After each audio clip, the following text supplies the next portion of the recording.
खुलुमबाय लोगोफोर, गोजोन फुंबिलि बयनिसिमबो। नोंथांमोनखौ डियार ब्रह्म चेनेलाव आरो फिन खेबसेबाव बयखौबो बरायनाय बावहरग्रोनाय जाबाय। आं दिनै नोंथांमोननि सिगाङाव आरोबाव माखासे सानसेनि खौरां लानानै फैबावलायबाय। आसा खालामो नोंथांमोनहा खौरांखौ खोनासंनानै मोजां मोनगोन। दिनैनि गाहाय रादाबफोराव दङ हाग्रामा महिलारिया थैनाय सुबुंफोरनि नखरखौ लोगो हमहैदों। उदालगुरियाव आइजो सेल्फ हेल्प ग्रुपनि सोद्रोमाफोरनो 10,000 रांनि चेक रानदों। कक्राझाराव सरासनस्रा थासारि फैफिनबाय, इन्टारनेटखौ एक्टिभेशन खालामफिनबाय, पुलिसआ सांग्रांथि फोसावदों। दिल्ली पुलिसआ नंखाय राजथान्दैयारि प्लेट बाहायनायनि दायाव आइजोखौ खायो। धलाइयाव आसाम पुलिसआ हेर'इनखौ जब्द खालामो, सासे हमजायो। सुबुंखान्थि साननि सिगां कक्राझाराव सिकिउरिटि गोख्रों खालामनाय जादों। सुबुंखान्थि साननि सिगां बदरपुर रेलवे स्टेशनाव बेरफ्रुग्रा बेसाद जब्द। जर्जियायाव भारतारि फोलेरनि नखरनि 4 सोद्रोमानि जिउ खहा। दानिया फैदो आबुं रादाबाव। गिबि खौराङावनो दङ हाग्रामा महिलारिया थैनाय सुबुंफोरनि नखरखौ लोगो हमहैदों। बड'लेण्ड पिपल्स फ्रन्ट (BPF)नि गाहाय हाग्रामा महिलारिया थांनाय माखासे सान सिगां मोनसे दुखुनांथाव जाथायाव जिउ खोमानाय रुंसारि सिखोना जोहोलाव बिस्मित, जायखौ राजा बिस्मित होननाबो मिथिनाय जायो, आरो रुंसारि सुनिल मुर्मुनि न'आव दावबायहैयो। बिथांजों लोगोसे बारग' केबिनेट मन्थ्रि जयन्त मल्ल बरुवायाबो दंमोन। बिथांमोनहा दुखु गोनां नखरफोरनि फारसे गोथौ दुखु फोरमायदों आरो बिसोरनि दुखुआव बाहागो लायो। आसाम सोरखारा साफ्रोमबो नखरनो 5 लाख रांनि अनसुंथाइ होदों। महिलारिया रुंसारि जानाय सुबुंनि थाखाय आरज गाबदों आरो बुंदों दि बेफोरबादि जाथाया फिन माब्लाबाबो जानो नाङा। नैथि खौराङाव दङ उदालगुरियाव आइजो HSG सोद्रोमाफोरनो 10,000 रांनि चेक रानदों। उदालगुरि MLA बियाबनि गाहाय उपाध्याय उद्यमिता अभियाननि सिङाव सेल्फ हेल्प ग्रुपनि आइजो मुलाम्फा मोनगिरिफोरनो 10,000 रांनि चेक राननानै होनाय जायो। आइजोफोरनि गेजेराव गाव सोनारनाय आरो रांखान्थियारि उदांस्रिखौ बांहोनायनि थांखिजों गासै 25,283 चेक गथायना होनाय जादों।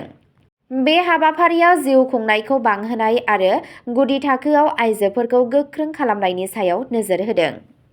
बड'लेण्ड पिपल्स फ्रन्टनि गाहाय हाग्रामा महिलारिया BTCनि बुंथिगिरि त्रिदिप दैमारि, लेङाइ गाहाय रिहन दैमारि, मावफुं सोद्रोमा प्रेस मुसाहारि आरो आसाम केबिनेट मिनिस्टार जयन्त मल्ल बरुवा आरो मानगोनां सुबुंफोरखौ बे हाबाफारियाव हेफाजाब होनाय आरो नुजाथिनायनि थाखाय साबायखर बावो। थामथि खौराङाव दङ कक्राझाराव सरासनस्रा थासारि फैफिनबाय, इन्टारनेटखौ एक्टिभेशन खालामफिनबाय, पुलिसआ सांग्रांथि फोसावदों। सानफ्रोमबोनि जिउ खुंनायाव गोहोम खोख्लैनाय गोबां सानफोरनि दुंहाव थासारि आरो दावराव-दावसिनि उनाव बांसिनानो कक्राझार जिल्लायाव गोजोन थासारि फैफिनदों। जिल्ला खुंथायआ थासारिखौ सामलायनो थाखाय दान्दिसे समनि थाखाय दोनथ'नायनि उनाव मबाइल इन्टारनेट सिबिथायखौ फिन जागायफिनदों। पुलिस आरो गुबुन रैखाथि हान्जाफोरा सेन्सिटिभ जायगाफोराव गोख्रों नोजोर लाखिगासिनो दं आरो नंखाय रादाब एबा रागा जोंनाय मुवाफोरखौ गोसारहोनायखौ होबथानो थाखाय ससियेल मिडियाखौ नोजोर होगासिनो दं। मावख'गिरिफोरा नोगोरारिफोरखौ अनलाइन सिबिथाइफोरखौ बिबान लानानै बाहायनो खावलायदों। रैखाथि बादायाव आश्रय लानाय गोबां सुबुंफोरा गोजोन थासारिजों लोगोसे न'आव फैफिनगासिनो दं। बिबानगिरिफोरा सुबुंखान्थि सान फालिनायनि सिगां थासारिखौ गोजोन लाखिनो थाखाय पेट्रलिं बांहोदों। ब्रैथि खौराङाव दङ दिल्ली पुलिसआ नंखाय राजथान्दैयारि प्लेट बाहायनायनि दायाव आइजोखौ खायो। भारत हादरनि सुबुंखान्थि साननि साननैसो सिगां दिल्ली पुलिसआ सासे 48 बोसोर बैसोनि आइजोखौ गावनि SUVआव नंखाय डिप्ल'मेटिक नम्बर प्लेट बाहायनायनि दायाव खादों। डक्टर आसमा बेगम मुंनि आइजोखौ थांनाय 15 जानुवारि खालि नंखाय डिप्ल'मेटिक रेजिस्ट्रेशन प्लेट गोनां टय'टा इन'भा सालायबाय थानाय समावनो हमनाय जादों। पुलिसआ बिनि आखायाव गोबां नंखाय प्लेटफोरबो मोन्दों। नायबिजिरगिरिफोरा बुंदों दि बियो लुटियननि दिल्लीनि गोजौ रैखाथि गोनां ओनसोलफोराव हाबनो आरो राजथान्दै थाग्रा खुलिफोराव बाहागो लानो थाखाय नंखाय सिनायथि बाहायदोंमोन। सोंथि खालामनायाव बेगमआ जेबो गनायजाथाव राजथान्दैयारि एबा गारिनि फोरमान बिलाइ दिन्थिनो हायाखै।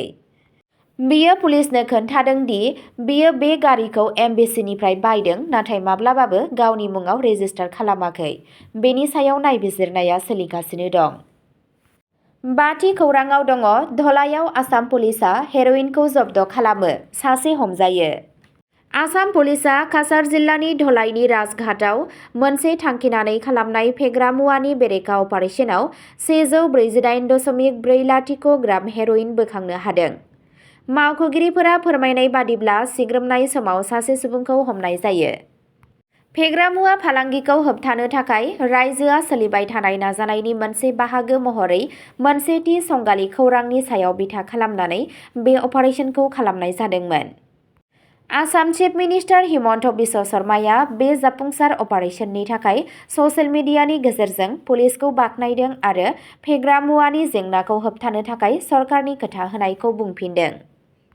जब्द खालामनाय फेग्रा मुवाफोरा दा पुलिसनि आवथायाव दं आरो गिदिर ड्राग्स नेटवर्कजों सोमोन्दो थानाय सोमोन्दोखौ सिनायथिनो थाखाय आरोबाव नायबिजिरनाया सोलिगासिनो दं।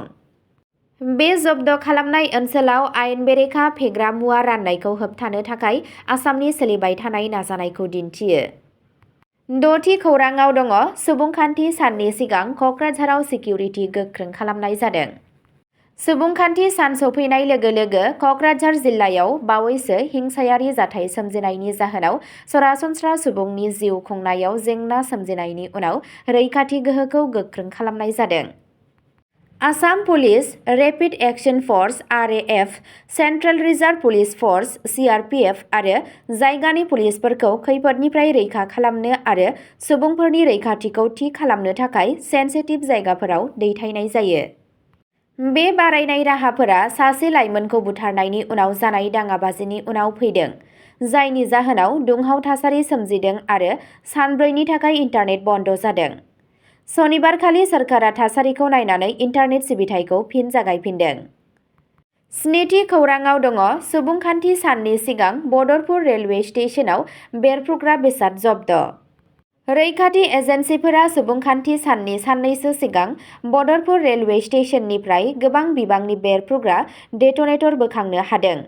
सोरखारि रेलवे पुलिस (GRPआ प्लेटफर्म नम्बर 1 आव सरासनस्रा रैखाथि नायबिजिरनायाव 10,000सो बेरफ्रुग्रा डेट'नेटरफोरखौ नागिरना मोनो। श्रीभूमि जिल्लानि नीलामबाजार ओनसोलनि सासे लाइमोनखौ मावख'गिरिफोरा सन्देह गोनां आखु दिन्थिनायखौ नुनायनि उनाव हमनानै लायो। मावख'आरिफोरा बुंदों दि बे नागिरनाया बेरफ्रुग्रा मुवाफोरनि सम आरो बिबांखौ नोजोर होनानै रैखाथि बिथिङाव गोबां जेंना सोमजिहोदों। डेट'नेटरफोरनि गुदि आरो थावनिखौ मिथिनो थाखाय नायबिजिरनाया सोलिगासिनो दं आरो बेफोर बबेबा आयेन बेरेखा नेटवर्कजों सोमोन्दो दं ना गैया। बे समावनो माहारियारि फोरबोनि समाव सुबुंफोरनि रैखाथिखौ थि खालामनो थाखाय ओनसोलनि रेलवे स्टेशन आरो सेन्सिटिभ जायगाफोराव रैखाथि बांहोनाय जादों।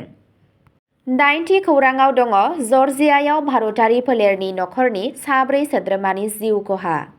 जर्जियानि लरेन्स भेलियाव शुक्रबारनि फुंबिलियाव जानाय मोनसे दुखुनांथाव गुलि गावग्लुंनायाव 4 बैसोगोरा सुबुंनि जिउ खहा जायो होननानै पुलिसआ फोरमायो। ब्रुक आइभि कर्टनि मोनसे न'आव गुलि गावनायनि खौरां होनो थाखाय सासे 12 बोसोर बैसोनि गथ'आ 911 डायेल खालामनायनि उनाव मावख'गिरिफोरखौ लिंहरनाय जादों।